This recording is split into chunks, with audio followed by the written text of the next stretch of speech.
Hello students, आज के हमारे टॉपिक में हम बीजांड के प्रकार पढ़ेंगे। अभी तक हमने बीजांड की संरचना के बारे में पढ़ा है, उसके डायग्राम समझा है।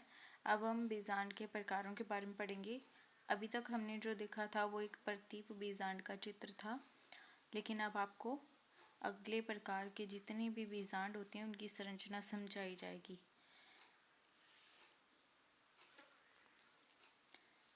परिपक्व बीजांड 6 प्रकार के होते हैं। इनके वर्गीकरण का आधार बीजांड द्वार व निभाग की स्थिति होती है। बीजांड द्वार व निभाग की स्थिति के आधार पर ही परिपक्व बीजांडों को 6 प्रकार में बांटा गया है। सबसे पहले आता है ऋजु बीजांड। इसमें बीजांड द्वार, ये बीजांड द्वार है और ये निभाग है और नाभिका, ये तीनों एक सीधी रेखा पर होते हैं। ये बिल्कुल सीधी रेखा पर होते हैं, इसे ऋजु बीजांड कहते हैं। नंबर 2 में हमारा आता है प्रतीप बीजांड, जिसका चित्र हमने अपनी पिछली वीडियो में पढ़ा था। इसमें निभाग और बीजांड द्वार सीधी रेखा पर होते हैं, लेकिन निभाग का एक भाग पूरी तरीके से वृद्धि करके बीजांड द्वार को नाभिका के बिल्कुल पास में लाकर मोड़ देता है। तो निभाग व बीजांड द्वार सीधी रेखा पर रहते हैं, नाभिका उनके साइड में रहती है। बीजांड द्वार नाभिका से जुड़ा हुआ रहता है। उसके बाद आता है अर्धप्रतीप बीजांड द्वार तथा निभाग नाभिका। ये तीनों इसमें इस तरीके से रहते हैं कि समकोण बना सकते हैं। बीजांड द्वार तथा नाभिका एक सीधी रेखा पर तथा बीजांड द्वार तथा निभाग एक सीधी रेखा पर रहते हैं। इनके बीच में समकोण बन सकता है। यह आधी वृद्धि करता है, तो ये पूरी तरीके से प्रतीप नहीं हो पाता, इसीलिए इसे अर्धप्रतीप बीजांड कहते हैं। इसके पश्चात आता है वक्र बीजांड। इसमें भ्रूणपोष जो है वो भी वक्र हो जाता है, तो उसके भ्रूणपोष का अगला सिरा ही जो बीजांड का बाकी रिक्त भाग है उसे ही तो निभाग कहते हैं। इसीलिए भ्रूणपोष एक वक्र की तरीके से मुड़ जाता है तथा निभाग उससे आगे सटा हुआ भाग बना जाता है, तो वह नाभिका के बिल्कुल पास में चला जाता है।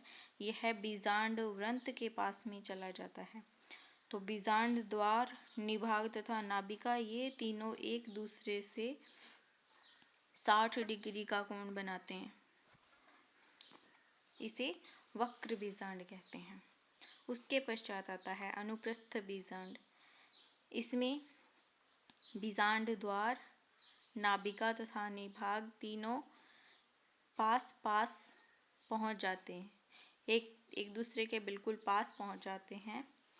ये पूरी तरीके से ना तो प्रतीप है, ना ही इसमें कोई वक्रता है और ना ही ये बिल्कुल सीधा है, इसीलिए इसको अनुप्रस्थ बीजांड कहते हैं, क्योंकि इसमें भ्रूणपोष की स्थिति जो है वो अनुप्रस्थ हो जाती है। उसके पश्चात आता है कुंडलित बीजांड।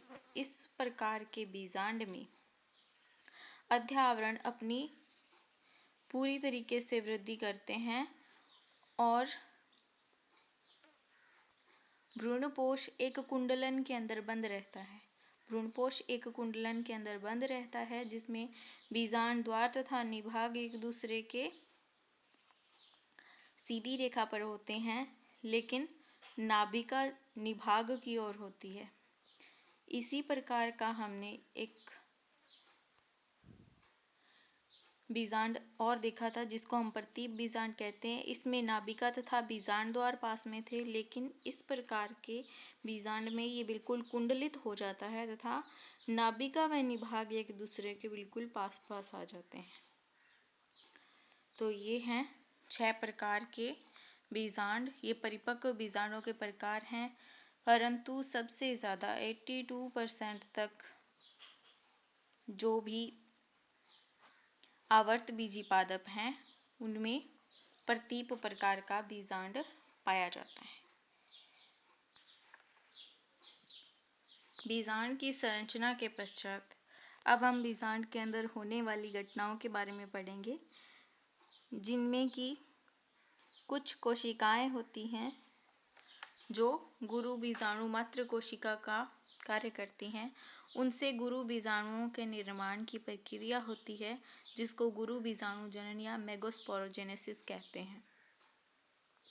मेगास्पोरोजेनेसिस या गुरु बीजाणु जनन गुरु बीजाणु मात्र कोशिका से गुरु बीजाणुओं के निर्माण की प्रक्रिया है। यह एक लंबा प्रक्रम होता है, तो आइए देखते हैं। इसे हमने कई चरणों में बांटा है ताकि आपको पढ़ने में समझने में आसानी रहे। सबसे पहले बीजांड काय की अधस त्वचा हाइपोडर्मस की कोई भी कोशिका हो, वो एक आर्चियोस्पोरियल इनिशियल का काम करती है, यानी कि परपसु आरंभक नई कोशिकाओं के निर्माण का आरंभ करती है। यहाँ पर नई कोशिकाएं कौन सी बन रही हैं? जो भ्रूणपोष के अंदर बनेंगी, जो गुरु बीजाणु बनेंगे, उनके निर्माण की प्रक्रिया को शुरू किया जाता है। यह आकार में अन्य कोशिकाओं से बड़ी होती है, इसका केंद्रक स्पष्ट होता है तथा सघन जीव द्रव्य होता है। यह हम सबको पता है कि जो कोशिका विभाजित होना स्टार्ट होती है, उसका सबसे पहले स्वयं का परिवर्धन पूरा होना चाहिए, तभी वह अन्य कोशिका में विभाजित हो सकती है। इसलिए जो बीजांड काय की कोशिका अन्य कोशिकाओं से आकार में बड़ी सुस्पष्ट होगी, वही परपसु आरंभक का कार्य करेगी।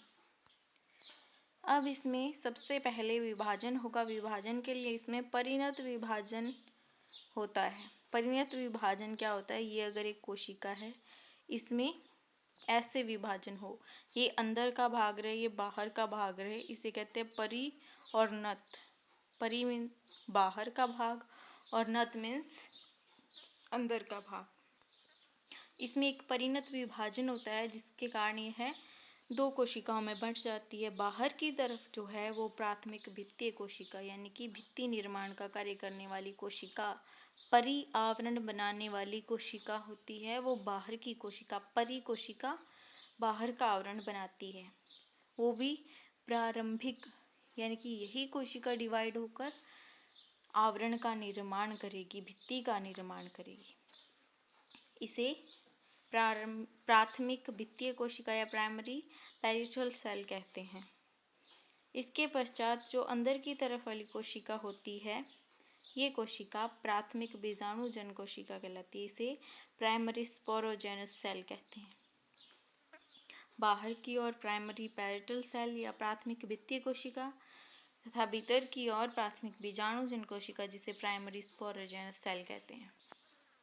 इनके कार्य आपको समझ में आ ही गए हैं कि प्राथमिक भित्तीय कोशिका भित्ति का निर्माण करेगी या फिर ये अविभाजित रहती है, और प्राथमिक बीजाणुजन कोशिका गुरु बीजाणु मात्र कोशिका की तरह कार्य करना शुरू कर देती है। अब यह कोशिका द्विगुणित होती है। अगर गुरु बीजाणु बनाने हैं तो वो अगुणित होते हैं, इसलिए हमें इसमें अर्धसूत्री विभाजन को समझना होगा। प्राथमिक बीजाणुजन कोशिका में अर्धसूत्री विभाजन होता है। हमें पता है कि अर्धसूत्री विभाजन में एक केंद्रक 4 भागों में बढ़ता है तथा 4 नई कोशिकाओं का निर्माण होता है, तो 4 अगुणित गुरु बीजाणु का निर्माण होगा। इन चारों गुरु बीजाणुओं का जो एक विन्यास होता है, इनके एडजस्ट होने का जो तरीका होता है, उसे हम चतुष्क कहते हैं। इसके विभिन्न प्रकार के विन्यास हो सकते हैं।